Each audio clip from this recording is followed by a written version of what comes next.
Hello, welcome to my channel. Today I will be going through an article from the website Bold, written by Amy something, named 18 ridiculous dating criteria you are using that keep you from meeting the right guy. That's going to be interesting. Alright, number 1.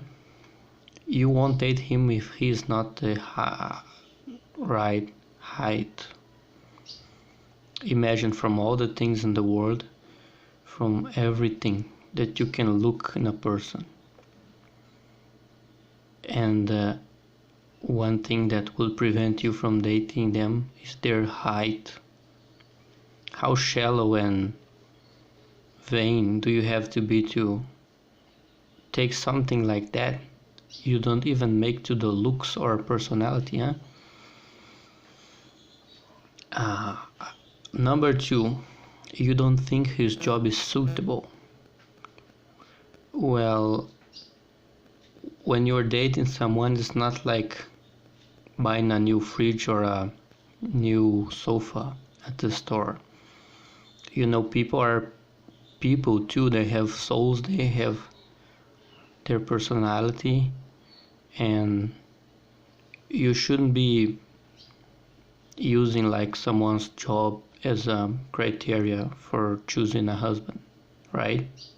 But those women, they are, all these articles on bold.com, they are, man, they really make you see how vain some people can be, how shallow. Okay, number 3 is an advertisement. Number 4, you think his style is lame. So how exactly is that a criteria? Like, people are not free to have their styles. You judge people based on their styles. Like, I judge people as well. Like, if you kill somebody or if you rob somebody, I'm going to judge you. But every person has a style. Nobody is a copy from the same mold, you know. Everybody's different. Okay, number 5. You are grossed out by his sketchy background. I will read a part of this one because it may be interesting. Everyone makes mistakes. So he used to smoke weed or spent the night in jail once for public intoxication, so what? If it's something worse, of course be careful, but don't rule him out based on small digressions. Well, you see, I don't think this is a big problem for women. I have met many women who dated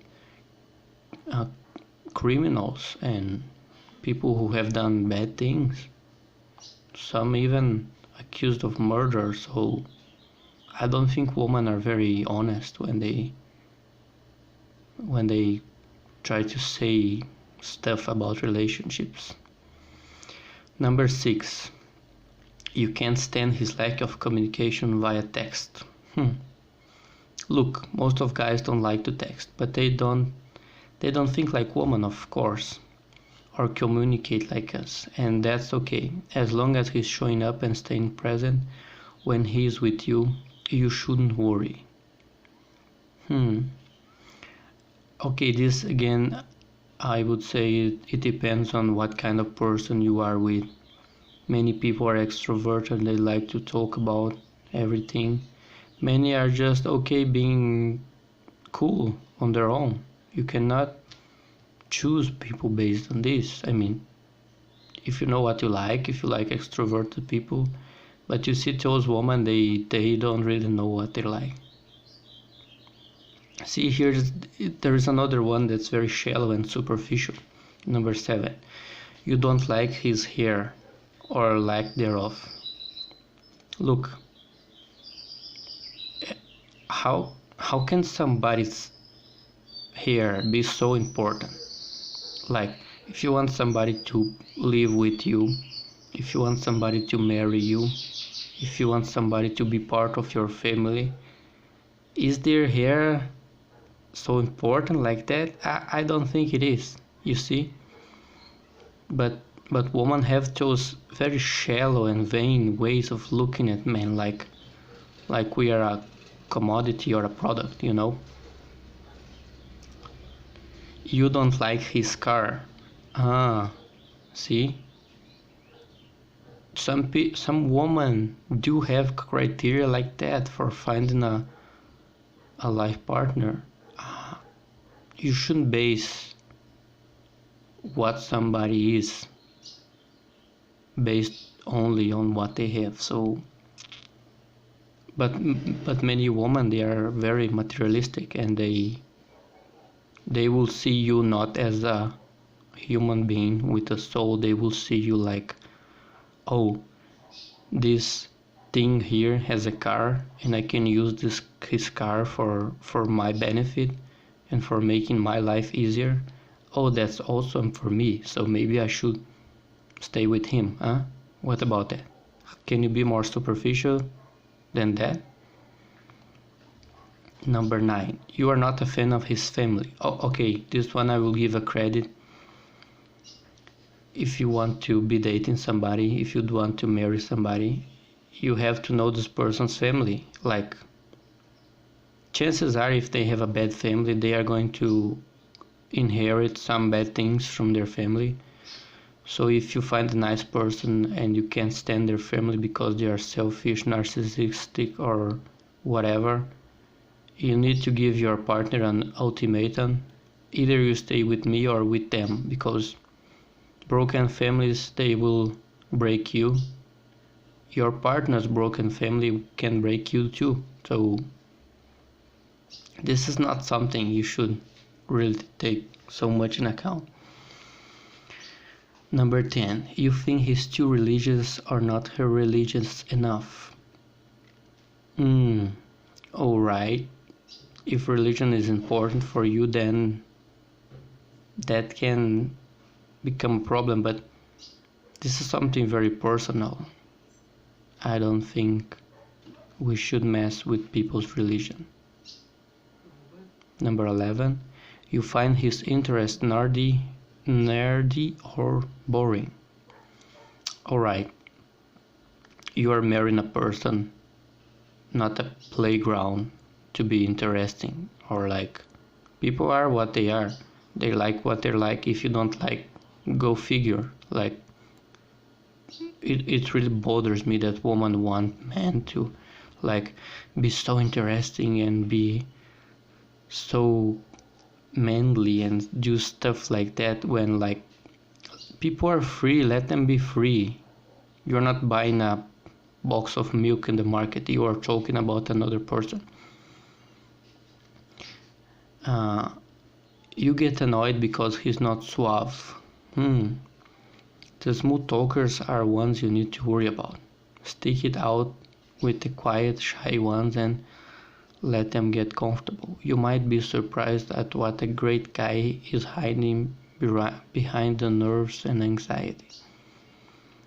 Well. You know, people have their personalities. I will not comment on this one. You can read the article. I will let the link below the video. Number 13. You demand that a guy remembers every little thing. Why are guys supposed to remember all little things? Like, what is important about that? I can't seem to understand the female mind. Like, sometimes I even forget my own birthday. Like, who cares? Like, moments, dates, whatever, they don't define anything about you. They are the most useless thing in the world. Like, who cares? I remember Christmas because, you know, everybody's celebrating. They remember me. If I was on my own to take a calendar and remember, if I were living in a forest, do you really think I would give a fuck about that? I don't think so. Alright, number 14. You don't trust him when he wants to keep some independence. The person who wrote this article certainly suffered from some mental stuff, because if you don't trust somebody when they want to keep their independence, it means you don't trust them. And if you don't trust somebody, how can you live with them? That's it. Some women cannot trust, some women cannot pair bond, and they will be like paranoid that you are cheating on them, that you are doing stuff behind their backs. Not good, not good. Number 15. You think his lack of aggression means that he does not like you.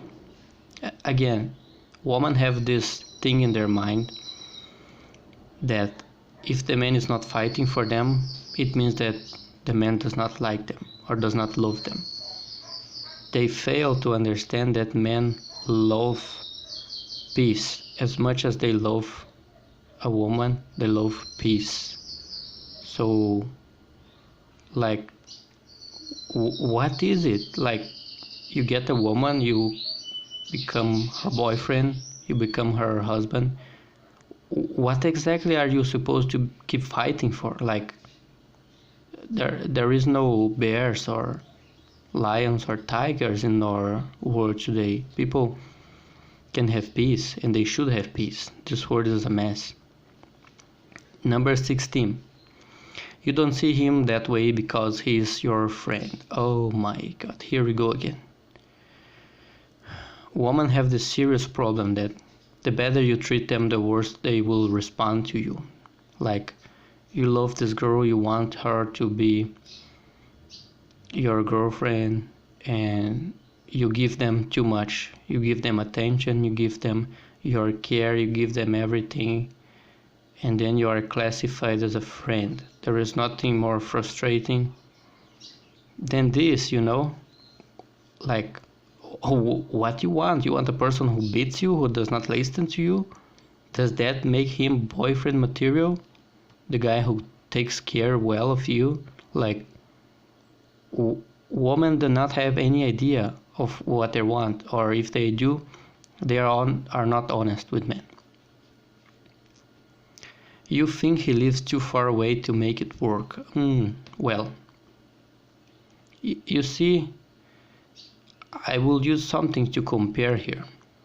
Let's say you have a friend, and you are a man, you have a friend, and he goes to live in a different country. Does that mean he's not your friend anymore? Or what?